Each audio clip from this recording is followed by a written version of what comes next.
Hello. Morning. Hi, good morning, and welcome again. It's Tuesday, Well, 6th of Wednesday. Wednesday. Oh, it's Wednesday. Gosh, Wednesday, the 7th.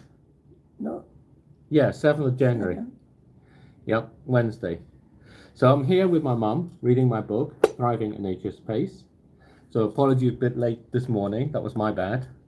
I usually blame it on mum, but no, not this time. And we got some pandan cake here. They're absolutely amazing. So I'm really looking forward to having a tiny slice of this in a little bit. And my sister got them for my mum last night. Thank you, Maria. So in our book, we're moving on. We're going to start chapter 2. And the chapter is called The Climate Agenda. And it starts with my explanation of it. And the first section of it is called Stuck in Denial and Bargaining. So let's see how far we get on this. Normally we read like a page or two, and then we carry on for those just joining us. I might just read on to the next section, which would be about 4 pages. We'll see how we go. Yeah? Yeah, Mum? yeah. Okay. So, stuck in denial and bargaining. The climate agenda is stuck in denial. There are many levels to this denial, and the one that is most insidious is the failure to see that radical change is possible. This is embodied in an insistence that only governments can fix climate change. As governments have no money, as long as this denial persists, the world will be stuck in repeating the same mistakes over and over again. This failure to see that radical change is possible is the greatest hurdle to the ideas in this book. However, this failure is very rational. The beliefs held up by the belief that only governments can fix climate change are very difficult to resolve. The economic and political lessons learned from dealing with problems like the ozone hole set the precedents for government-led approaches. The Montreal Protocol, which tackled the ozone hole, is widely seen as a success story. This was copied and spurred the UN to establish the United Nations Framework Convention on Climate Change, UNFCCC. A framework convention is an open-ended, legally binding international agreement, an international treaty that leaves the specific terms to be decided on later. It is basically an agreement to talk. However, tackling climate change and tackling the ozone hole are two entirely different problems. The Framework Convention's central goal is to stabilize greenhouse gas concentrations in the atmosphere while enabling sustainable economic development. This immediately creates a problem.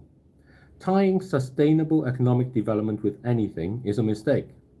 It will inevitably lead to economic growth overriding whatever the other thing is. The Montreal Protocol's goal was much more direct. It was to stop the production and use of ozone-depleting substances. If the UNFCCC were truly a copy of that, it would say to stop the production and use of oil and gas and coal. The first step taken under the UNFCCC framework was to identify the countries which had been the biggest historical emitters of greenhouse gases. This created an economic tit-for-tat argument for those countries that had not been emitters to claim a right to emit to support their growth. Developed countries then piggybacked onto this to transfer the heavy emitting and dirty industries to these countries. It pushed forward globalization, but it also allowed the governments of the world to rationalize away their continual increase in greenhouse gas emissions. So just to capture a little bit of that. So basically, the setup of the international agreement from the beginning was not to actually stop what we're doing that's wrong. It was to be able to keep growing and not, hopefully, not be as bad about it as we can. So that's kind of very different. You know, it's just like telling someone who's been really naughty to say, you can carry on doing this as long as you do it nicely, which isn't the same as saying, you got to stop doing that. And the first thing that happened, which people don't quite realize, was that, you know, the push, or the comments about globalization came through because the rich countries said, we're going to be good, so you can be bad. And that effectively is what happened. And of course, all the countries in the developing countries were saying, well, we don't mind taking your stuff because it gives us a chance to produce things that you will buy from us. So that was kind of the story behind the beginning of the climate agenda. So carrying on, any emissions of greenhouse gases is bad. It's all a slow poison. It doesn't matter if it comes from developed country or one needing to develop. Since the establishment of the UNFCCC, the amount of oil, gas, and coal used globally has consistently increased. Aside from 2 years when global recessions happened, that's the global financial crisis in 2008 and the global COVID-19 pandemic in 2020, every year has seen a new record high for global oil and gas and coal consumption. With this, the world has produced a new record high every year in greenhouse gas emissions. I think this is really, really important because people talk about how we're producing more and more renewable energy. But the fact is we are not actually stopping the other stuff. So we just add more of everything. And adding more of everything is not actually going to fix it. So governments have clearly failed to stabilize greenhouse gas emissions. Economic development has grown. So those two things that we need at the beginning to stabilize and greenhouse gas emissions and allow economic development has meant that you've got the economic development, but you haven't stabilized anything. But this will not be sustainable if climate change cannot be checked. The situation is now systematically worse. The whole process is clearly in denial, and governments are not fixing climate change. However, there's a real hurdle to overcome before it's possible to move past this denial. The oil and gas and coal that drive climate change are ubiquitous. That is, they're everywhere in modern life. This is how it is different from ozone-depleting substances. Oil and gas and coal are used in every country and every situation. Not only do they provide over 80% of all the energy used in the world, and the way I think of that is 4 out of every 5 things you may imagine doing, that's going to need it. So getting up in the morning, brushing your teeth, going to the bathroom, washing your face, and then getting on to getting breakfast, they all end up needing oil and gas and coal. They are the embodiment of the world's very economic success. It is impossible to remove them without believing it will lead to an economic collapse. This needs a genuine rethinking of modern society's idea of what thriving means. For too long, this has become a case of being able to make money. It needs to rethink this in context of a relationship with nature. It will open up questions about fundamental value propositions modern societies operate under. It would disrupt centuries of ingrained social, political, economic thinking that has been solidly embedded in everyday life. This will take time. Now, I'll just give an example that's not in the book, but of this.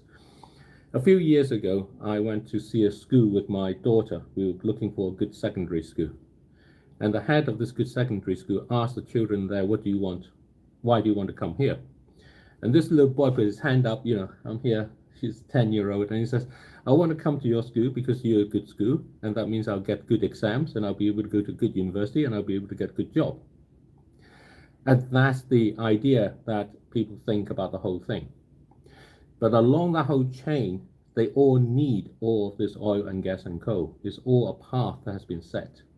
Whereas if he said, well, I want to go to the school because I would like to learn how to be who I am, maybe become an artist that I like to be, or whatever it is, that would be a very different approach. That would be saying, I want to be who God made me to be. And that would require a relationship with people around me and with nature around me. So that's the kind of rethinking that we need.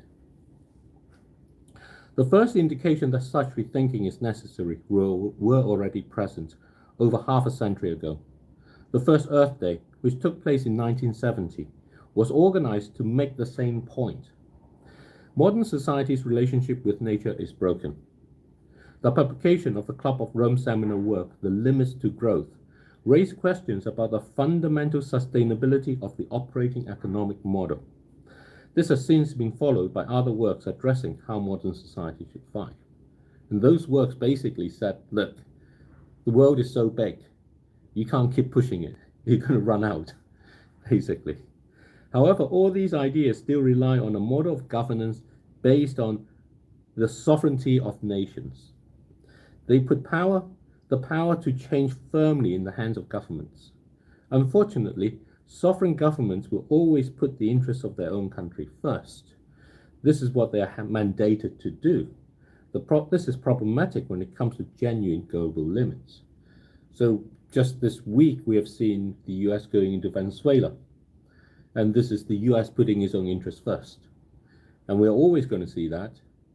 The Montreal Protocol was easy because no country economically depended on the ozone-destroying chemicals. So we're asking people to give up on something that they don't need. On top of that, alternatives were already present. With oil and gas and coal, every country is economically dependent on them. More than half of the countries in the world are producers. Every person in the world needs them to make money and live. This makes the top-down approach of passing a treaty to impose on every global citizen an end to using oil and gas and coal impossible to work. And that's the problem there.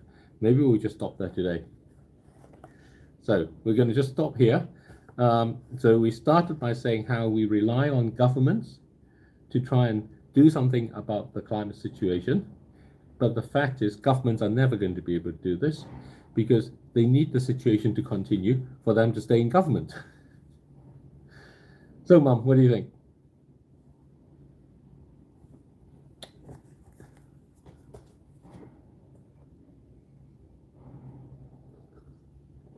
That, by the way, leaves you and me.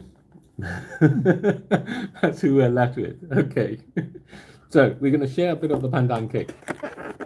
No, I have it in the evening. Okay. So this is the pandan cake. It's absolutely amazing cake.